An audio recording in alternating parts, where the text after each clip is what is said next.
Исәнмесез, эфирда яңалыклар чыгарылышы, студияда Лилия Гатина улгатыба койбір темалар турында. Россия хөкүмәте административ хукук бузулар турындагы кодекска төзәтмәләр пакетын хуплады. Хәзер хайваннарны тиешенчә асрамаган өчен, аларга начар мөнәсәбәт өчен нәрсә яный? Иске ташланды һәм буш урынны алып торучы чолалар шәһәр юлларындагы иске машиналар белән көрәшне дәвам итә.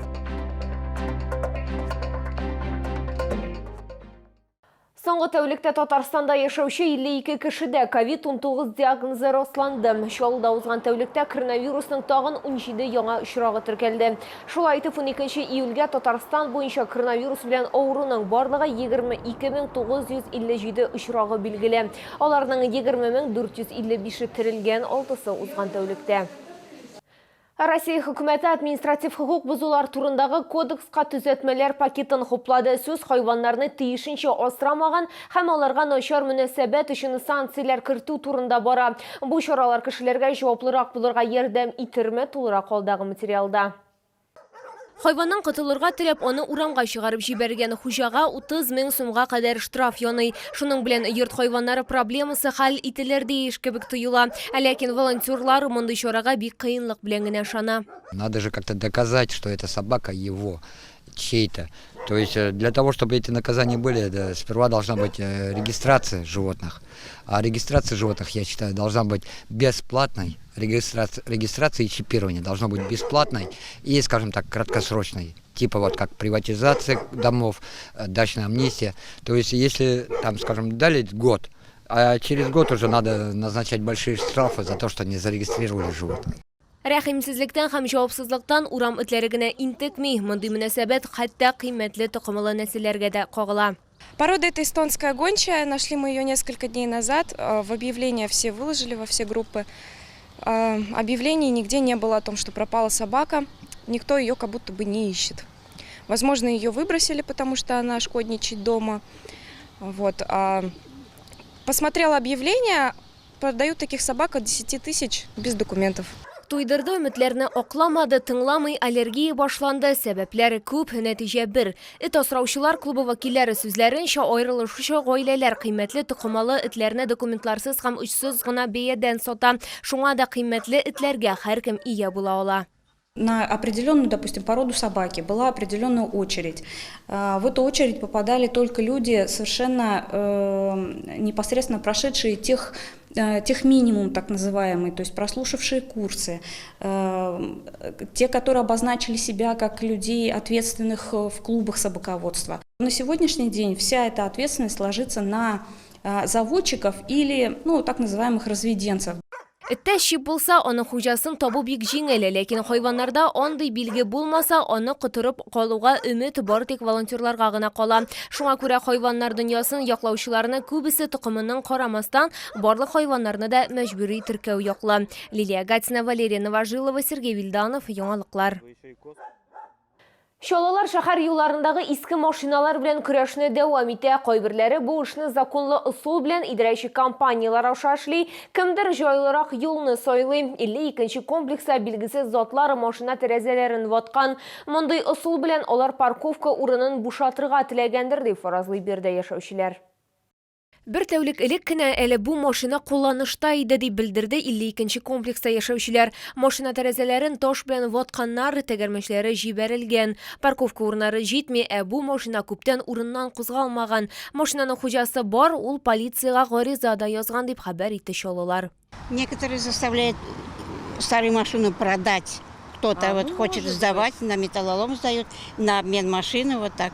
А они не хотят на маленькую цену, поэтому еще молодежь их бьет. Но они, наверное, не без причины стоят. Что-то, может, хозяин, может, что-то с хозяином. Ишек алдындагы ташландык машиналар белән проблеманы законлы рәвештә хәл итеп була. Моның өчен полиция хезмәткәрләренә яки идарә итү компаниясына мөрәҗәгать итәргә кирәк.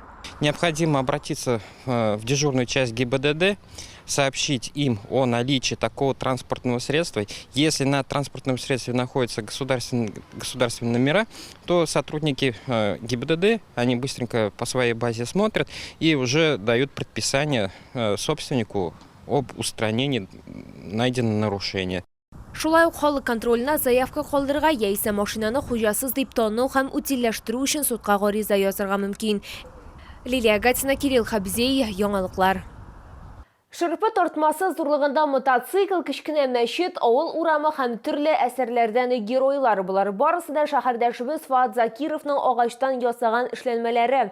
Эшләр шул кадәр күп җыелган, алар хәтта күптән фатирга сыешмыйлар. Шәһәр мәктәбендә хәтта күргәзмә оештырылган. Тулырак алдагы материалда. Менә минем ясаган әйберләрем. Мин шушы әйберләрне ясап үземә зурлык табам. Фуат Закиров балта остасы булып эшли, ул үзе эшләгән 2-нче татар гимназиясендә күргәзмә оештырган. Ярты гасыр эчендә аның кул астында 500дән артык шедевр туган. Барысы да үзе урамда тапкан гадәти агачтан эшләнгән. Подъездымда ята бакча тола мен материал. Юка кирәк инде менә юка алсын. Обязательно юка. Юка агачын кисергә һәм аның белән эшләргә бик җайлы дип сөйли Фуат Закиров. Эшләрнең күбесе нәкъ менә шушы материалдан башкарылган. Мәсәлән, Нур Ихлас мәчете манаралары тулысынча юкадан эшләнгән. Гыйбадәтханәне әзерләүгә 2 ай вакыт киткән. Фуат Закировка 70 яшь. Ул яшьтә булуына карамастан, аның вак моторикасы яхшы үсеш алган. Белмим менә шулай әйләнгән инде. Ул калтырамый, Аллага шөкер менә. Иң главный менә шунысы әлбәттә. Урманчы кулы бит. Күңелдән иң авыр башкарылган эш дип ул менә шушы эшне саный. Бу аның туып үскән йортының кечерәйтелгән күчерелмәсе. Хәзер инде ул юк. Искә төшә, бөтен искә төшә. Ничек нәрсә кайда йөргән, ничек менә өстәл тора, менә телевизор тора битендә. Шушында инде менә өстәл, шкафы менә шунда ук инде, пише менә монда. Димәк, сез монда ашый идегез, әйбит? Монда ашыйдыр. Менә күбрәк монда ашыйдыр гае.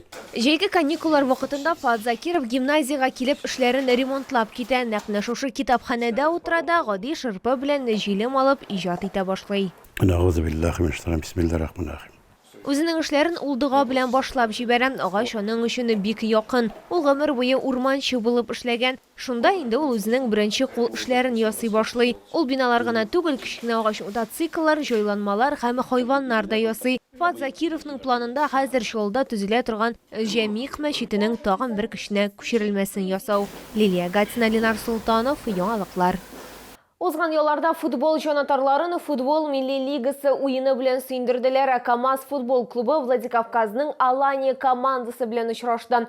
Сезонга әзерлек бик көчле барды һәм тренировкалар өчен вакыт аз булды дип хәбәр итә клубның матбугат хезмәте. Уен җаваплы һәм катлаулы шартларда узды, имгәнүләрсез дә булмады. Әмма футболчылар бу матчны геройларча тәмамлады. Бергә бер исәп белән тәмамланган уенны җиңү итеп санарга да мөмкин, чөнки уен азагында безнең команда автогол кертте. Хәзер КамАЗ 2нче уенга әзерләнә, ул 17 июльдә узачак. КамАЗ Иваново шәһәренең текстильчик футбол командасы белән очрашачак. Безнең команда өчен беренче уен бик авыр булды, чөнки КамАЗ Владикавказның Аланиясы белән ярышты. Уен 1-1 исәбе белән тәмамланды һәм без шушы результат белән канәгать. Мин сезнең исегезгә төшерәм, республикада һәм кеше яшәү урыны буенча Сырхауханәдә, шулай ук сәүдә үзәкләрендә урнашкан вакцинация пунктларында COVID-19дан прививка ясатып була. Сәламәтлекне куркыныч астына куярга ярамый. Бу сезгә җиткерәсе соңгы мәгълүматыбыз иде. Мин Лилия Гатина, сезнең белән сау булашам, исән-имин булыгыз.